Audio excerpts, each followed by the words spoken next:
And Moshe is saying, he's saying there's a difference between learning to care for your conditioning and learning to care for yourself. Yeah? And so that's a paradox.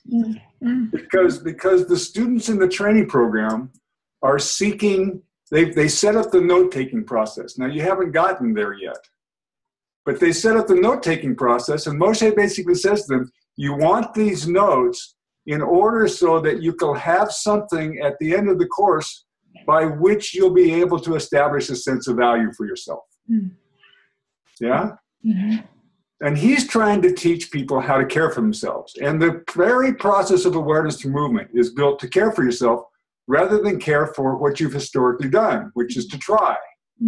It's to make these separations within yourself. He says in one lesson on the difference between exercises and learning, and he says, look, if you go through these exercises in order to gain something, which is just like the Zen, where if you think that you're meditating to gain something, it's not meditation.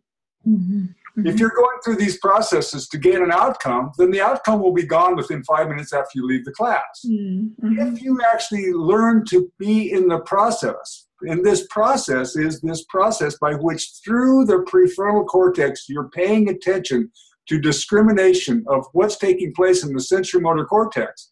That process then modulates the limbic system and it quiets the mind. And it brings you into a profoundly different way of being with yourself, which he keeps pointing towards. Look, this lesson, you could see it as a lesson for the hamstrings. It's not.